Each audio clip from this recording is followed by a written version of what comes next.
Hello, my name is Father John Malcolm, and this is the first in a series of lectures for the Principles of Orthodoxy Correspondence course. In order to supplement readings and materials given to the students, it was decided that this would be helpful in providing more information about certain topics that will be discussed in the course. The first thing, this first lecture is going to actually be about the canonization process of the New Testament. To begin with, I would like to give a quote by Father McGuckin on the Orthodox view of Scripture. The Holy Scripture is a primary archetype of the tradition manifested concretely. In discussing its manner of impacting the Orthodox Church, we could do no better than to point at every line of the Church's worship services and show how almost each instance is a quotation or paraphrase of the sacred text. If ever all the Bibles in the world were lost, sacred Scripture could be rewritten by reference to the service books of the Orthodox Church. The monks would single-handedly be able to recite the entire Psalter by heart. The ordinary faithful would reconstitute the Gospels verse by verse, and what was left lacking from the other apostolic and prophetic literature would be readily discoverable in the liturgies and offices of prayer. The Scriptures within the Church are always to be seen as inherently sacred and especially revelatory, and always and utterly Christocentric. In reference to the canon, it is important to remember that the term canon, widely used in theological discourse, is a loan word. It is a transliteration of the classical Greek word kanon, which denoted a straight rod or plumb line and is related to kana or kani, both of which meant reed. In time, canon came to be used figuratively of anything that was straight or upright. In particular, was employed to delineate a standard, a paradigm, or a model. Undisputed New Testament occurrences of the word are limited to 2 Corinthians 10:13-16 and Galatians 6:16. The first Christian writers to comment on which books were regarded as authoritative described them as having been handed down or received. This standard language for tradition was used about the canonical books.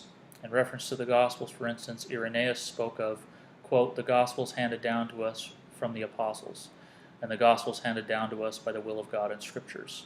Clement of Alexandria specified the 4 Gospels that have been handed down to us.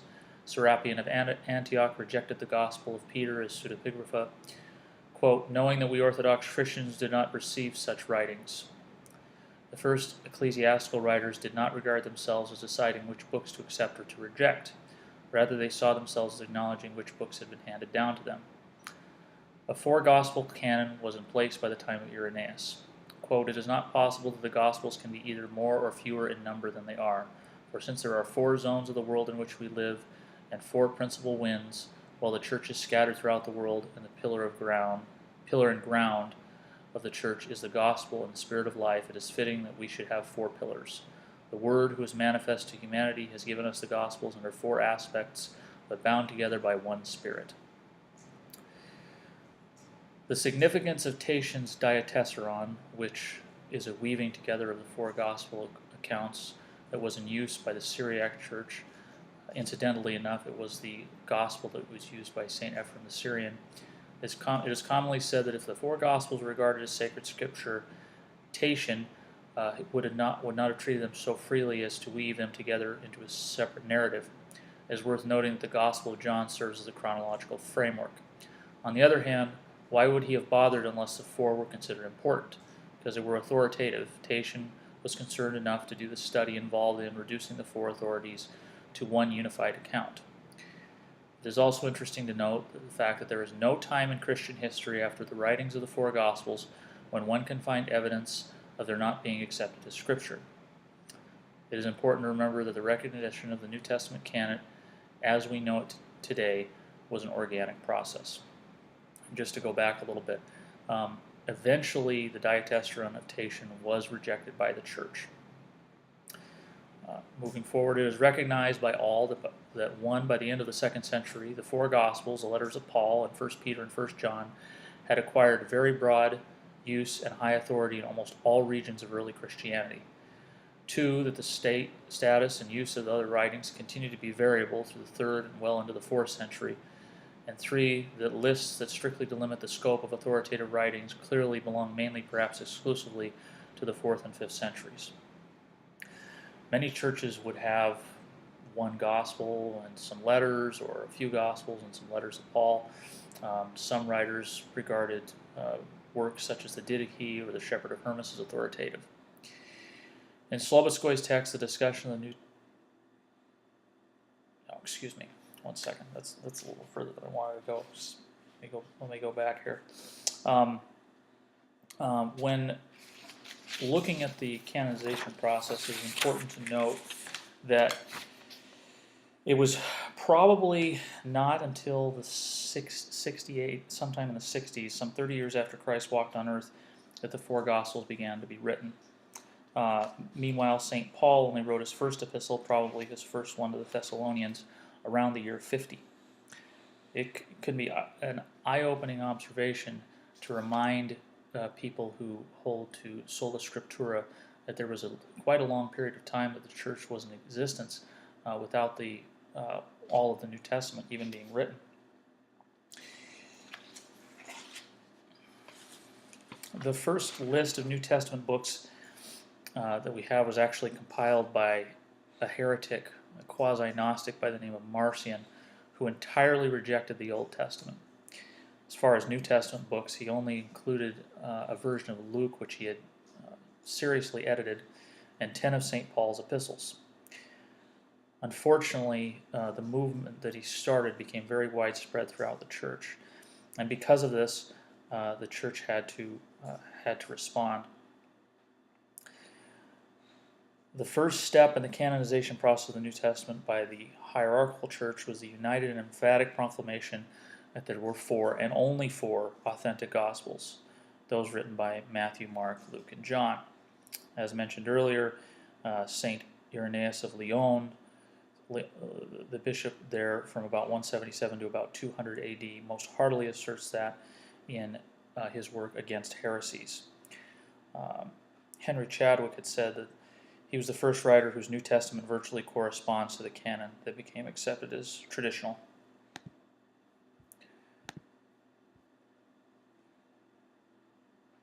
The earliest list of New Testament writings emanating from within the church and not from a heretical sect was discovered in an 8th century Latin manuscript. It was from around the year 180 AD, and it came to be known as the Muratorian Canon. Originally written in Greek, it included, it lists the 4 Gospels, Acts, 13 Pauline epistles, not including Hebrews, Jude, 1st and 2nd John, and the Revelation of John. Hence, we see that Hebrews, James, 1st and 2nd Peter, and 3rd John were omitted. It also includes 2 books that were eventually rejected by the church, the Wisdom of Solomon and the Apocalypse of Peter, though some think the reference to this latter work in the Muratorian Canon is really a reference to 1 Peter. Shepherd of Hermas is specifically disallowed to be part of the New Testament canon, though it is still recommended to be read. It ought also to be read, but it cannot be publicly read in the church to the people. In the 3rd century, St. Dionysius the Great, Bishop of Alexandria, from 247 to 264, expresses considerable reservation about the inclusion of the Revelation of John in the New Testament canon. He reports that some of our predecessors rejected the book and pulled it entirely to pieces, criticizing it chapter by chapter, pronouncing it unintelligible and illogical, and the title false. It's interesting to note that although the book of Revelation is considered to be part of the canon currently, because it took so long to gain acceptance, it is not included within any of the readings of the church's liturgical services.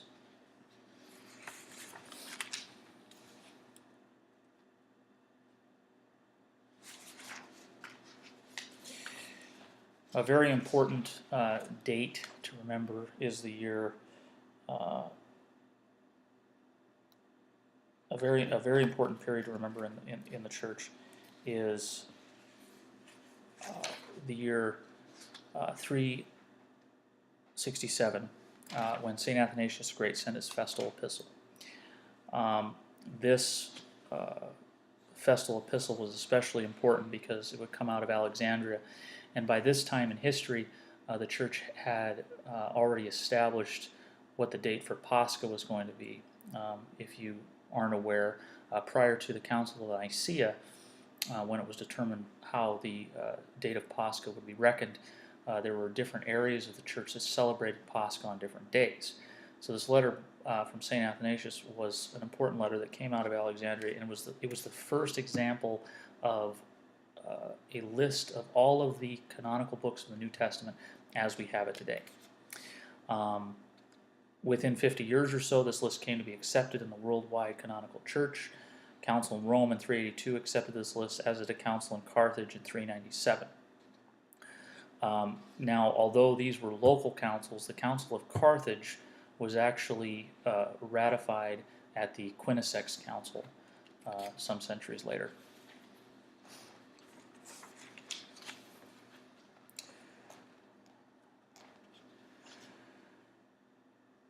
There were some books, some of the books that were debated for inclusion in the New Testament canon, which were eventually accepted, were books such as Hebrews.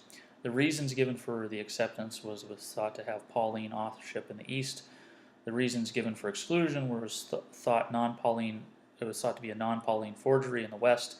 It was used by Montanists to justify their rigorism. James was thought to be genuine in the East, although its authorship was questioned in the West. 2 Peter was thought to have Petrine authorship. The authorship was questioned, similar to chapter 2 to Jude. The Greek style seemed inferior to 1 Peter. 2nd and 3rd John was thought to have Johannine authorship. Was the reason given for acceptance. One of the reasons given for exclusion was the authorship was questioned, and there was lack of citations to earlier writings. Jude was questioned because, or was given acceptance because of apostolic authorship, early citations. One of the reasons it was questioned was because in the verses 14 through 15, there's actually a quotation from the book of 1st Enoch, which is an apocryphal book, not even accepted in the Old Testament.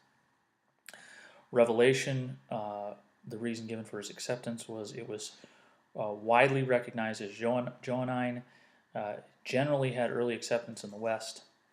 Reasons given for exclusion, Eusebius is used by the Chilius Nepos, an Egyptian bishop. Some thought it might have been written by another John. The style and content to some seemed to be not Johannine. And it quotes St. Dionysius the Great's doubt. St. Dionysius the Great had doubts on it, that it might be another John. It was obscure puzzling. Some say written by Cerinthius. Also, St. Dionysius notes that many accepted it as genuine, so he was unwilling to reject it because of this. Some other books that were debated but eventually were rejected from the New Testament canon were The Shepherd of Hermas. The reasons given for acceptance was its edifying contents, visions from God. Reasons for given for exclusion were the non-apostolic origin and the late date. You also have the Didache. Reasons given for acceptance was a record of genuine apostolic traditions. Reasons given for the exclusion was an uncertain origin and a late date. The Revelation of Peter, presumed Petrine authorship similar to Johannine apocalypse. Reasons given for exclusion was its authenticity was doubted. Right now this is what I'm going to say right now is very important. These are some of the criteria that would be given for selection of books for their inclusion in the New Testament. There's 5 of them. The first one is apostolic authority. In other words, they wanted something that had a direct connection to the apostles. The second was that the work dated from the apostolic age. The third was that the doctrines contained therein conformed to orthodoxy and tradition. The fourth was that it was used liturgically. It was read in most churches. And the final one was that it was quoted by saints or fathers widely and over a long time period. It's very important to understand Scripture's place in the church, especially during the Reformation period. Fierce debate raged in the West. The Protestants sang sola scriptura. The Roman Church sang Scripture and tradition. Father John Breck has a book titled Scripture in Tradition, which I think is a much more appropriate way of looking at how Scripture is used within the context of the church. We are a biblical church. Um, as I said earlier when quoting McGuckin, every line is inspired. I'll never forget when I was serving as a training as a chaplain in the Army. We had to invite other chaplain trainees to our worship service. Several of them came. Most of them were Protestants, and they came to a liturgy. And after the services, their eyes were wide open, and they said, "You guys just quoted from Scripture the entire service. That's all it was, basically. That's all they saw in it." And it was very telling to see something like that. It's interesting to note that the entire Bible wasn't compiled in Slavonic until after the Protestant Reformation. It was actually in response to Protestant reformers who were coming into the areas of Russia and things like that and trying to convert people. Before that, the Scripture had been used in just within the context of the church. You had the Psalter, the book of the Gospels, the Epistle, the Manaean with its various readings for all the saints, Old Testament readings and things of that nature throughout the church. The Scripture is a document that cannot be torn from the context of the church's liturgical services, because once you do that, it loses its meaning. So thank you for your attention, and I hope that you were able to get something from this lecture. Thank you.